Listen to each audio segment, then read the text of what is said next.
नमस्कार दोस्तों, आप देख रहे हैं लोकमत हिंदी और मेरा नाम है सोनू कनौजिया।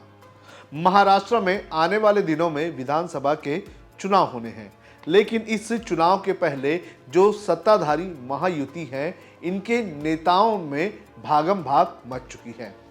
सत्ताधारी महायुति के कई सारे नेता जो है वो इस वक्त अपनी पार्टी छोड़कर विपक्ष की महाविकास आघाड़ी को ज्वाइन करने की फिराक में है। आज इस इनसाइड स्टोरी के एपिसोड में हम बात करेंगे इन्हीं नेताओं की और ये भी आपको बताएंगे कि आखिर क्यों जो सत्ताधारी महायुति है इसमें भागम भाग मची हुई है। हम आपको पहले बताएंगे नाम उन नेताओं के जो पार्टी छोड़कर भागने की तैयारी में हैं और उसके बाद ये भी हम आपको बताएंगे कि ये नेता क्यों पार्टी छोड़ने के फिराक में हैं।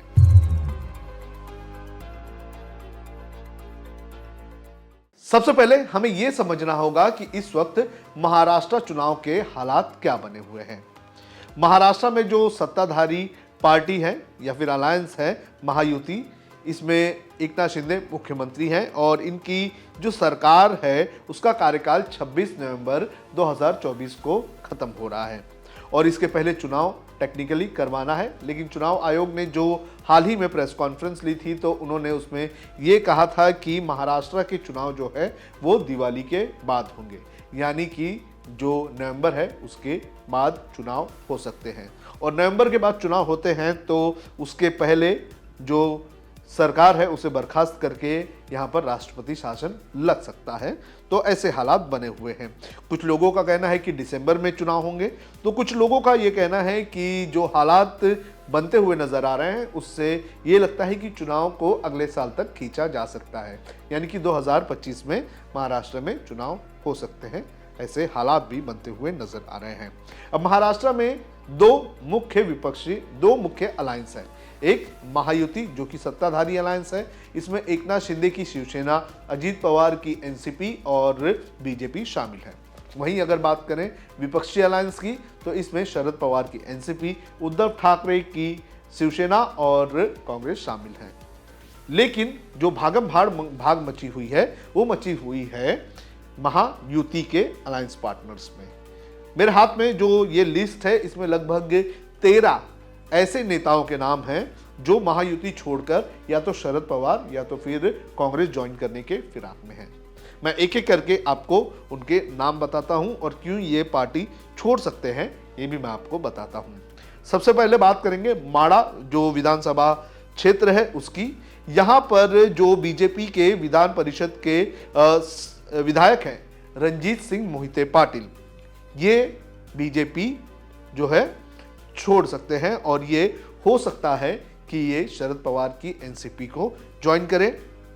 इन्हें जो विधानसभा का चुनाव है वो लड़ना है और कहा जा रहा है कि यहाँ पर जो मौजूदा विधायक हैं अजीत पवार की पार्टी के, वो जो है उन्हें एक बार फिर से सीट मिल सकती है। तो ऐसे में जो रंजीत सिंह मोहिते पाटिल हैं उन्हें महायुति में रहते हुए सीट नहीं मिलेगी, इसलिए वो पार्टी जो है छोड़ सकते हैं, बीजेपी छोड़ सकते हैं और शरद पवार की पार्टी वो ज्वाइन कर सकते हैं।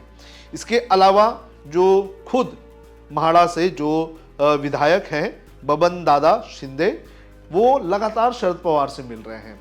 ये इस वक्त अजीत पवार की पार्टी में हैं और अजीत पवार की पार्टी से ही ये विधायक हैं और चुनाव के पहले वो कोशिश कर रहे हैं कि वो पार्टी स्विच करें, यानी कि वो शरद पवार की पार्टी में भी ज्वाइन हो सकते हैं।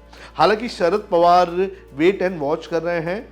शरद पवार जो है वो कुछ और दिन लेंगे और उसके बाद जो बबन दादा शिंदे हैं या फिर जो रंजीत सिंह मोहिते पाटिल है इनके जो भविष्य है उसका वो फैसला ले लेंगे। तो दो मुख्य नेता जो हैं वो माड़ा विधानसभा से बीजेपी और अजीत पवार की पार्टी से छूटकर शरद पवार की ओर जा सकते हैं। इसके बाद पंढरपुर की अगर बात करें तो यहाँ पर प्रशांत परिचारक जो पिछले 6 सालों से बीजेपी के विधान परिषद के सदस्य हैं, अब वो भी विधानसभा के मैदान में उतरना चाहते हैं और वो इस वक्त माहौल बना रहे हैं उनकी ही पार्टी के नेता साधन अवताड़े के खिलाफ जो इस वक्त मौजूदा विधायक हैं। उन्हें लगता है कि उन्हें सीट नहीं मिलेगी और इसीलिए जो प्रशांत परिचारक हैं वो भी पार्टी छोड़ सकते हैं। इसके बाद अगर सांगोल की बात करें तो यहाँ पर बड़े पैमाने पर बदलाव देखने मिल सकते हैं। यहाँ पर एकनाथ शिंदे की पार्टी के जो मौजूदा विधायक हैं शाहजी बापू पाटिल, इनकी जो उम्मीदवारी है ये महाविकास आघाड़ी में तय मानी जा रही है। यानी कि अगर ये महाविकास आघाड़ी के किसी भी घटक दल में शामिल होते हैं तो उनकी जो सीट है वो पक्की मानी जा सकती है। और ये लोकसभा चुनाव के पहले ही बीजेपी में शामिल हुए थे और इसके पहले वो शरद पवार के साथ एनसीपी में थे। तो कहा जा रहा है कि जो शाहजी बापू पाटिल है वो वापस से शरद पवार की एनसीपी में शामिल हो सकते हैं। इसके अलावा अजीत पवार की पार्टी के नेता जो सांगोला के जिला अध्यक्ष हैं दीपक सालुंके, ये भी जो चुनाव है वो लड़ने की तैयारी में लगे हुए हैं। अगर इन्हें सीट नहीं मिली तो कहा जा रहा है कि ये या तो अपक्ष लड़ेंगे या फिर ये शरद पवार की पार्टी में शामिल हो सकते हैं। अब बात करते हैं सातारा जिले की। यहाँ के वाई खंडाला से जो बीजेपी के पूर्व विधायक रहे हैं मदन भोसले, इनकी मुलाकात कई बार जयंत पाटिल से हो चुकी है। जयंत पाटिल शरद पवार के काफ़ी करीबी हैं और शरद पवार एनसीपी के एक कद्दावर नेता भी हैं। कहा जा रहा है कि इन्हें जयंत पाटिल ने चुनाव लड़ने के लिए मना लिया है और ये जो है वो मकरंद पटल के खिलाफ जो है मैदान में उतर सकते हैं। तो बीजेपी का एक और नेता जो है वो शरद पवार की पार्टी में शामिल हो सकता है। इसके अलावा बीजेपी के म्हाड़ा से एक और जो बड़े नेता हैं रामराजे नाईक निंबालकर, ये और उनके जो समर्थक विधायक है दीपक चौहान, इन्होंने बीजेपी से नाता तोड़ लिया है और अब वो तुतारी यानी कि शरद पवार के साथ अपना गठबंधन करना चाहते हैं और वो तुतारी के चिन्ह पर चुनाव लड़ना चाहते हैं। तो रामराजे निंबालकर और उनके जो साथी विधायक है दीपक चौहान, ये भी शरद पवार के पास जाते हुए नजर आ रहे हैं। इसके अलावा पिछले कई सालों से बीजेपी के साथ रहे हर्षवर्धन पाटिल, जो कि पुणे के इंदापुर से चुनाव लड़ने की तैयारी में है, वो जो है अपक्ष जो है या फिर शरद पवार की पार्टी से चुनाव लड़ने की तैयारी में हैं। वो पूरी तरह से चुनाव लड़ना चाहते हैं लेकिन वो इंतजार कर रहे हैं कि अजीत पवार की पार्टी किसको सीट देगी। अगर अजीत पवार की पार्टी जो है मौजूदा विधायक दत्तात्रेय भरने को एक बार फिर से टिकट देती है तो हर्षवर्धन पाटिल जो है वो अपना ऑप्शन जो है वो तय कर सकते हैं। हो सकता है कि वो शरद पवार की पार्टी से चुनाव लड़े या फिर अकेले यानी कि इंडिपेंडेंट तौर पर वो मैदान में उतरे। इसके अलावा जो पुणे के वडगांव शेरी निर्वाचन क्षेत्र है वहां पर बीजेपी के जो पूर्व नेता हैं बापू पाठारे, इनसे भी जयंत पाटिल ने कई दौर की मुलाकात की है और कहा जा रहा है कि जो बापू पाठारे जो हैं वो एनसीपी शरद पवार की सीट पर मैदान में उतर सकते हैं और सुनील टिंगरे जो कि काफ़ी विवादित विधायक रहे हैं पिछले कुछ वक्त से, तो उनके खिलाफ जो बापू पाठारे हैं उन्हें शरद पवार मैदान में उतार सकते हैं। सुनील टिंगरे की अगर बात करें तो उनका नाम हाल ही में जब पोर्श एक्सीडेंट वाला मामला पुणे में सामने आया था तो उस वक्त जो आरोपी लड़का था उसे बचाने के लिए कई तरह से दबाव बनाने का आरोप जो है वो सुनील टिंगरे पर लगा हुआ है। सुनील टिंगरे इस वक्त अजीत पवार की एनसीपी के विधायक हैं और पिछले जो विधानसभा का सत्र हुआ था उसमें भी वो कई बार गायब नजर आए थे।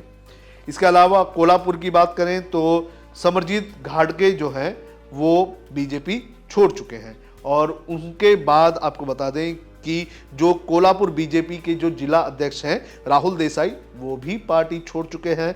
तो ऐसे में अब ये दोनों नेता भी जो महाविकास आघाड़ी की पार्टियां हैं उनमें ये शामिल हो सकते हैं। तो ऐसे 13 नेता हैं जो इस वक्त महायुति छोड़ने के फिराक में हैं और शरद पवार या फिर महाविकास आघाड़ी की जो पार्टियां हैं उसमें ये ज्वाइन हो सकते हैं। अब इन नेताओं में इतनी भागम भाग क्यों मची है ये भी हमें समझ लेना होगा। दरअसल पिछले कुछ वक्त से विधानसभा चुनाव के लोकसभा चुनाव के बाद से ही महाराष्ट्र में जो सत्ताधारी महायुति है उसके लिए मोमेंटम बनता हुआ नजर ही नहीं आ रहा है। जैसे लोकसभा के चुनाव के नतीजे आए थे तो इसमें देखा गया कि जो महायुति है, जो एनडीए है, उसे बड़े पैमाने पर नुकसान हुआ और सबसे ज्यादा नुकसान तो भारतीय जनता पार्टी को हुआ। जिस भारतीय जनता पार्टी के पास 2019 के चुनाव में 23 सीटें आई थी, उसके पास इस लोकसभा चुनाव में महज 9 सीटें आई और जो टैली था 43 से गिरकर वो लगभग 18 के आसपास जा पहुंचा। वहीं अगर बात करें तो महायुति की, तो महायुति को इस लोकसभा चुनाव में 30 सीटों पर जीत हासिल हुई है। तो लोकसभा चुनाव के बाद से ही जो महायुति है उसके लिए मोमेंटम बनता हुआ नजर आ रहा है। हालांकि लाड़की बहन योजना, किसानों के लिए योजना, इसके अलावा स्टूडेंट्स के लिए योजना लाकर जो सत्ताधारी महायुति है उसने एक मोमेंटम बनाने की कोशिश की थी, लेकिन पिछले कुछ दिनों में जिस तरह से बच्चियों के ऊपर क्राइम के मामले सामने आए, महिलाओं के ऊपर जो मामले सामने आए और 2 दिन पहले जिस तरह से छत्रपति शिवाजी महाराज की सिंधुदुर्ग में जो मूर्ति जो है वो गिरी हुई है, उसके बाद एक बार फिर से विपक्ष जो है वो सरकार के खिलाफ हावी हो चुका है और एक माहौल ऐसा बन चुका है कि महायुति को इस चुनाव में नुकसान हो सकता है। इसके अलावा और भी कई ऐसे सर्वे आए हैं जिसमें ये बताया गया है कि जो बीजेपी है, महायुति की सबसे बड़ी पार्टी, अगर वो इस वक्त मैदान में उतरती है विधानसभा चुनाव के, तो बीजेपी को महज 60 से 65 सीटें ही मिल सकती हैं। यानी कि वो बीजेपी जो पिछले चुनाव में लगभग 104 सीटें लेकर सबसे बड़ी पार्टी बनी थी, वो मौजूदा हालात में सिर्फ 60 से 65 सीटों पर जीत हासिल कर सकती है। तो इन हालातों के चलते और जो माहौल बनता हुआ नजर आ रहा है उसको देखते हुए ये नेता अपनी नाव बदलने की तैयारी में लगे हुए हैं। तो इस तरह से महाराष्ट्र में महायुति जो कि सत्ताधारी अलायंस है उसका टेंशन बढ़ते जा रहा है। आपको क्या लगता है कि महाराष्ट्र में और कितने नेता जो है वो पार्टी चेंज कर सकते हैं? आप हमें कमेंट करके ज़रूर बताएं।